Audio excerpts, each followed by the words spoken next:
What is going on, everybody? Happy Sunday. It's Sunday, I believe it is June 12th. Today is Road America Day for those of you who are IndyCar fans. So we're going to talk about that in a little bit. But first, I want to talk about a couple of different topics. One, Series 2. Now, this is last year's Series 2. Series 2 for this year, as far as retail goes, did not come out. Hobby and Jumbo posted on Friday. And much to everybody's surprise, but maybe not, the good rookies that everybody was expecting in Series 2 as far as base cards go were snuck in as short prints. And they brought back the home field advantage cards. And in that small checklist, I believe there's 10 or 11 total cards, we've got none other than Wander Franco. So Series 2 gonna have a little bit of a chase to it, which is surprising, because I was ready to throw this set in the total trash bags. And I still might, because the odds, not as good as they could be, but not bad. We'll explain that here in a bit. The next topic we're going to talk about today is retail sports cards. Happened by a Danville, Indiana Walmart yesterday. Now it's in rural Indiana, about 30 miles to the west of Indianapolis. Had to go out there for an archery tournament. And while I was out there, I went by a local Walmart. We were kind of having some downtime. Figured I would go ahead and go to the Walmart, just check it out. And we would get some food and stuff because we were all hungry. We did not expect that day to go quite long, but it was fun. And while I was there, happened to make some observations, and I'm going to share my thoughts on that as well. And then the other topic for today's video, we're going to talk about the upcoming IndyCar race. I think it's the Sancio Grand Prix at Road America in Elkhart Lake, Wisconsin, coming up later today at 12:30 Eastern Time. That is one of my favorite tracks. Grew up kind of going to that track ever since I was 13 years old.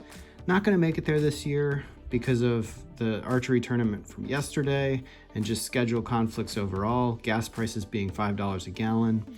Had to kind of weigh the cost-benefit analysis on that, and I'm gonna go watch that on my movie theater screen in the basement on Peacock today at 12:30, and hopefully enjoy that one. So we'll do some bets later in this video, and I'm gonna give you guys my top 3 or 4 choices that I think have a chance to win, give you guys the DraftKings odds for that race today. So first topic, talk about Series 2. So last year's Series 2, you're looking at the back of the box. This is a hanger box and a mega box from Target. The hanger box, gold parallels were 1 in 3, rainbow foils 1 in 2, green foil boards 1 in 12, and so on down the line. The one that's of keen interest is the base short print. In the hanger box from last year, it was 1 in 9. And I don't believe I have the actual hanger box odds this year. But what I do have, and this is kind of similar every year, I have the odds from the regular hobby packs, which did come out. And I compared that against the mega box from last year, because what I've found is that these 16 card packs that show up in the mega box are almost the exact same that show up in the hobby. So you can usually do that kind of calculation and look at the back of the box and figure out what the odds are on this year's print run versus last year's. So last year's had a gold of 1 in 12. The hobby pack, I believe this to be the case this year, that it's either 1 in 16 or 1 in 17 for a gold, which almost guarantees you 1 gold per hobby box. And in this case, it was 1 in 12, so you were guaranteed almost having a gold in a mega box because it was 16 packs. Now, that's also the case for the mega boxes for Series 2 this year when they come out, probably later this month at your Targets or your Walmarts.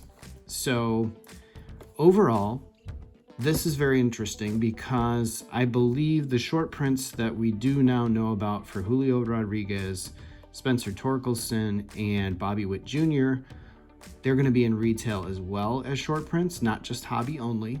And that will definitely be intriguing to consider perhaps chasing a little bit of this and maybe holding it.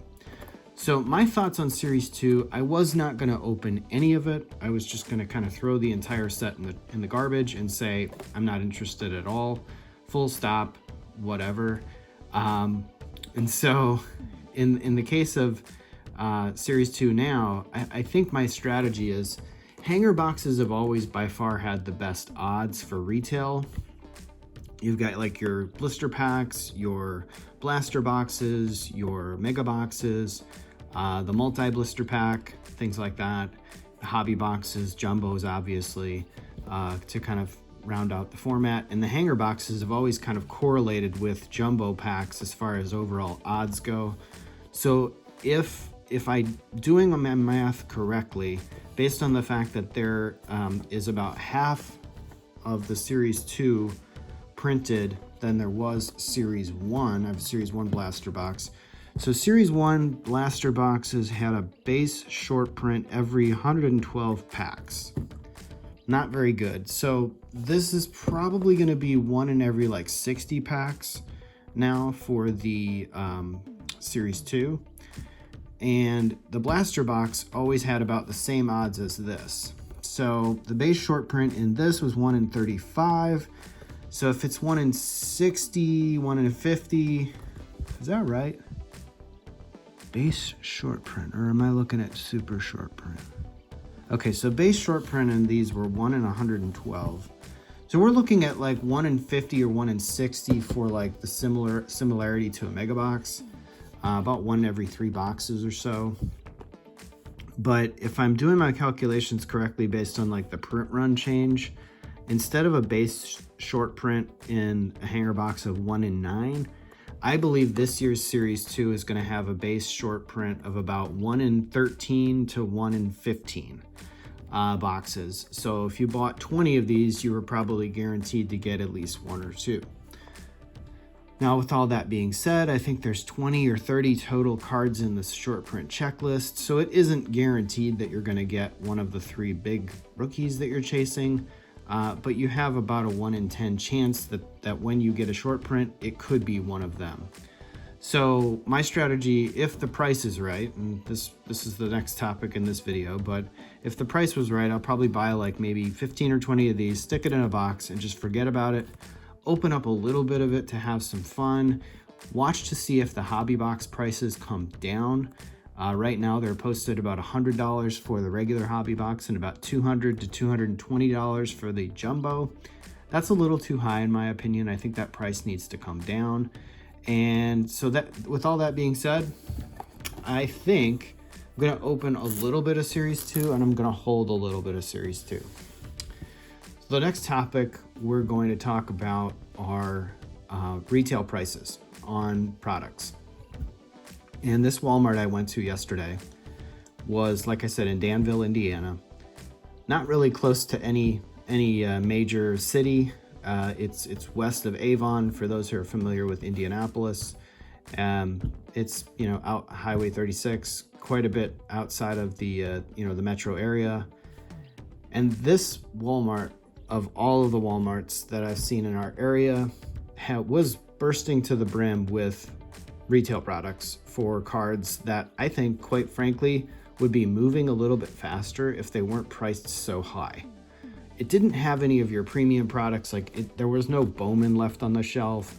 There was no Prism. There was no Mosaic football. There was no Mosaic basketball. There was no kind of chases as far as the retail premium products go for the other sports. But it had like Donruss baseball blaster boxes and fat packs. It had Gypsy Queen, Prism Draft Picks baseball, Prism Draft Picks basketball, all formats of that. It had Heritage blasters and fat packs. It had Diamond Kings. It had the UFC Donruss fat packs and blaster box. It just was, the list went on and on and on and on. And looking at some of these prices, and I think one of them was the fat pack of Donruss Diamond Kings 20 cards, and it was $15. $15 for 20 cards of an unlicensed product that does not guarantee a hit. is absurd in my opinion. I don't know where this price increase is coming from, and Topps is no better. That's a Panini product, but these price increases, like when the heyday of sort of people hoarding product and flipping product and having closets full of product and selling it all on eBay or StockX or wherever, they were chasing after the hot products. They were chasing after your Bowman mega boxes. I don't know if you guys can see that. Bowman mega boxes, which are available on Target right now. They were chasing after Prism football, Prism basketball, Select, Optic, you name it. Now, what they weren't chasing after was Series 2 hanger boxes or Series 1 blaster boxes. Or in some cases, they weren't even chasing after Bowman. Maybe a little, but not necessarily a whole lot. And they certainly weren't chasing after, I don't know if you guys can see that lovely Heritage over there. They were not chasing after Heritage. So the whole point of raising the prices was to sort of slow down the flip game, right?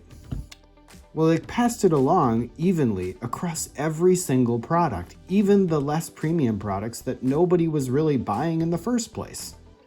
And so now you have this disproportionate change where it's affecting things like a Prism Draft Picks or a Prism Draft Picks baseball or basketball. Basketball was released way too late, in my opinion. That should have been released months ago. And its stuff is just going to sit there because nobody's going to pay. I think it's $15 for a 12 card fat pack now with 3 inserts. Of the Prism Draft Picks like cello pack. Nobody's going to touch that. They wouldn't touch that if it was $10. So I understand like trying to deter the flipping. That I understand. But this sort of like, kind of painting everything with such a broad brush that all of it receives a price increase when people are paying $5 a gallon for gas, paying more for food. Cards are a luxury. Cards are a novelty. Cards are not a necessity. You don't need cards to live, unless you're an addict. You get them because you want them. And at some point, you're going to value cards less if they cost disproportionately more and you have to make some tough calls. And so if these were still $10 a box, like they were last year and for many, many years, Series 2 with even a weak checklist might be worth buying. At $12 a box or $13 a box or God forbid $15 a box, which I've seen some people predicting the hanger box price will be, I don't think there's any way you touch that product. It's just not worth it. So that'll make up my mind as well. If I see this box come out at $11.98 or $11.99 at Target, maybe I'll do what I said. I'll buy like 15 boxes, stick them in a box, and just forget about them. But if it comes out at $15, there is no way I'm touching this. If this comes out at $50, there is no way I'm touching this. It's not worth it. And I know at some point there's a breaking point coming where they're going to have to lower these prices back down because there's only so much shelf space that all of these trading card company vendors have rented, whether it be Excel, MJ Holding, and I think those are the big two, but they definitely only have so much shelf space that the store allows them to purchase. And if I were the company, I wouldn't even rent any more shelf space because all you're going to do is rent space to store stuff because nobody's going to buy it. So I don't know who's the culprit of the actual price increase. But if you're a vendor out there and you know in your heart of hearts, there is no reason to be charging such a high price for a product that doesn't have any value. Prism Draft Picks Baseball is the biggest joke I have ever seen. I went to, I think, Meijer the other day, and the fat pack of the cello pack of that version with like 15 cards in it. I believe I scanned it just out of curiosity. It was $20 for 15 cards of Prism Draft Picks Baseball. Guys, please This is ridiculous. And I think people are going to finally start speaking with their wallets and just leave that stuff to sit and rot. They may take it off the shelf. They may take it back to the vendor warehouse, try to repackage it in some other mystery box later on. I don't know. But hopefully they'll have, you know, some clearance bins coming to sort of move this product. You know, for those who collect and sort of build sets and stuff like that, you know, even they're having to make tough calls right now, and it's totally understandable. And there's a lot going on right now in the world that gives people trepidation over what to do with their money. So anyway, guys, that's my thoughts on retail. I do believe that some of the retail products have just gotten too high, trying to broad brush a price increase that really had no business for being there in the first place. So the final topic of today's video, I'm going to do some DraftKings bets on, I don't know if you guys can see this. Hopefully you can see this. So I've got the IndyCar Series Sancio Grand Prix at Road America 2022 up. Looking at who I'm going to be betting on today, Joseph Newgarden's your favorite at 4-1. Alexander Rossi, the pole sitter for Andretti Autosport, is at 5-1. Alex Palou, the Chip Ganassi driver, is at 5-1 as well. Colton Herta 7-1. Pato O'Ward 7-1. Marcus Ericsson 10-1. Scott Dixon 12-1. And you got on the list from there. Now, the thing about Road America, 4-mile track, pit sequence is very, very tight. Usually they have like a 2-lap window because the track is just so long. So really there isn't a ton of strategy change there, whether it be red or black tires and pit sequence, because you really just can't, you can't necessarily stomach the time on pit road because it's a long pit road relative to some tracks. And so in that case, you really have to start up front and make a few passes early on. You can get into a rhythm at that track and sort of methodically pass cars. Looking at the warm-up, the guys that were fast were Palou, Newgarden, O'Ward. Ironically enough, Simon Pagenaud was actually very fast in the warm-up, but I believe he's starting deep in the field. I don't know if you guys can see that there. Simon Pagenaud was at 20-1. So if I use kind of my rule of thumb, which is go with the morning warm-up, which was actually in the afternoon yesterday, and go with the starting up front as sort of like my major 2 criteria. If I'm going to pick 4 drivers, the easiest thing would be to pick 1 to 4, right? Those are all your favorites, but I don't usually like to do that. So, so we're going to go ahead and pick 4 drivers from this list that I think have a realistic shot of winning today.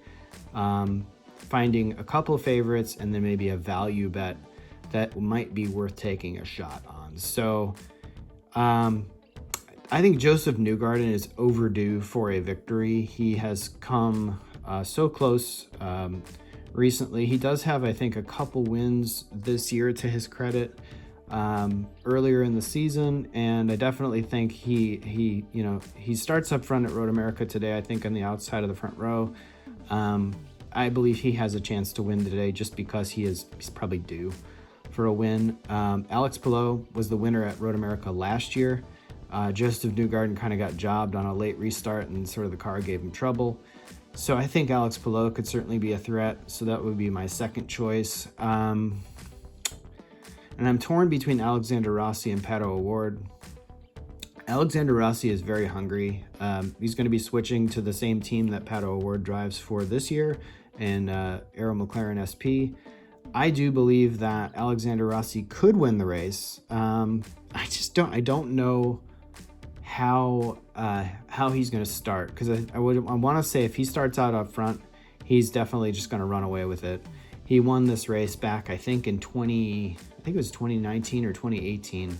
Can't remember exactly which year it was. I was there for that race, and he ran away with the field, and I think he won like by 38 seconds, which was just crazy that he was that dialed in that day. So I'm gonna flip a coin there. Probably gonna say Pato O'Ward. I think Pato O'Ward could get it done there. And then a value bet that I would say deeper in the field that you might want to take a chance on, Scott Dixon at 12-1. I don't think you can go wrong there. I think it's a very good chance he finishes in the top 3 just because he is a very, very calculated driver on a good team. They execute good pit stops. Scott Dixon gets it done at Road America. I think he has multiple wins there and certainly could get it done again today. Rain is a threat, so definitely keep an eye on that. That could definitely change everything, and all the favorites kind of just throw them out the window. I don't know who would race well in the rain there. They don't usually race many IndyCar races in the rain at Road America. I think it's been quite a few years, but rain is a threat there today, so keep an eye on that. And that is it for the video today. So with that, I thank everybody for watching. Have a great Sunday. Enjoy the race if you're watching it. Enjoy Series 2 if you do find it on retail shelves this week. And do share your thoughts on retail products being overpriced, in my opinion. Print runs increasing, prices increasing, profits like nothing other for the Topses and the Paninis of the world. And I think definitely they're taking advantage of the situation that was definitely part of the heyday of products in 2020 and 2021, the early part of 2021. And you've got Prism football coming out, Prism basketball coming out right behind that. And those products are printed like crazy. I've seen blaster boxes open where people are getting very, very few hits out of them. I'm kind of at a impasse between that. I didn't really open much last year, and I am definitely not opening any this year. I might buy some just to hold it, but honestly, I think that's even a stretch just because it's printed so high, and I do believe that you've kind of learned what will happen from like your mosaics basketball and football from recent past, your optic basketball, and select basketball and football from last year. Those products got a little bit too watered down, and the long-term value of holding a box certainly suffered. So hope you enjoyed the video, everybody. Have a great weekend. Enjoy yourselves. Stay safe out there, and I'll see you in the next video.